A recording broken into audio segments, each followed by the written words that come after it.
সীমান্তের নিরাপত্তা জোরদার করতে এবং সীমান্তবর্তী এলাকায় উন্নয়নের লক্ষ্যে ভারত সরকার সিআরএফ প্রকল্পের কাজ শুরু করেছে।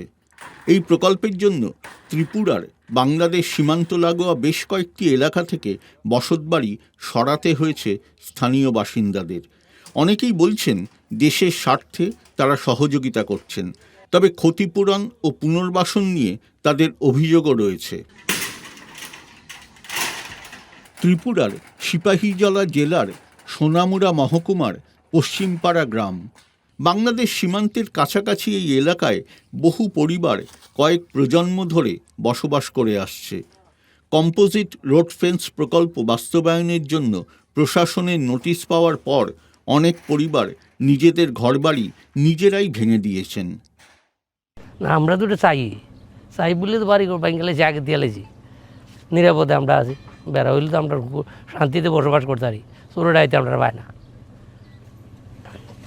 আগে তো চুরি ডাইতে হইতো, বেড়া তো চুরি ডাইতে পারবে না। একই গ্রামের আরেক বাসিন্দা রুকসানা আখতারও একই কথা জানান। করক না, বিএসএফ ডিউটি বিএসএফ করবো, আমরা চলাম, আমরা অসুবিধা নাই। বিএসএফ ডিউটি করলে তো আমরা ভালো। আমরা আসি তো অনকা একটু পোস্টে জায়গাজন কম, জায়গাজন নাই, আমরা বাড়িজন সব ডে তার এবার ফিরে গেছে গা, তো আমরা তো কষ্টে জায়গা থাকলে না আমরা একটু ভালো করে চলতাম মিলিয়ে। জেলা প্রশাসনের দাবি, এই প্রকল্প বাস্তবায়নে স্থানীয় মানুষের সহযোগিতা মিলেছে। সিপাহীজলা জেলার সঙ্গে বাংলাদেশের যে দীর্ঘ আন্তর্জাতিক সীমান্ত, তার প্রায় পুরো অংশেই ইতিমধ্যে কাঁটাতারের বেড়া রয়েছে।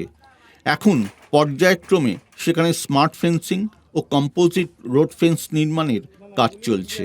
Ministry of home affairs smart fencing करा रहा है और इसमें फेज़ वाइज में जो बॉर्डर की फेंसिंग होगी उसमें सिपाहीजला डिस्ट्रिक्ट में अराउंड 36 किलोमीटर्स का already sanction. So in this regard we have given notice to the people who have unauthorizedly occupied the BSF land. They have removed it on their own. Most of them have already removed it on their own. প্রশাসনের দাবি, সীমান্ত নিরাপত্তার পাশাপাশি vibrant village কর্মসূচির মাধ্যমে সীমান্তবর্তী এলাকার জীবিকা ও অন্যান্য উন্নয়নেও জোর দেওয়া হয়েছে। আর যাদের ঘরবাড়ি সরাতে হয়েছে তাদের একাংশের আশা, পুনর্বাসন ও আর্থিক সহায়তার বিষয়েও সরকার আরও উদ্যোগ নেবে।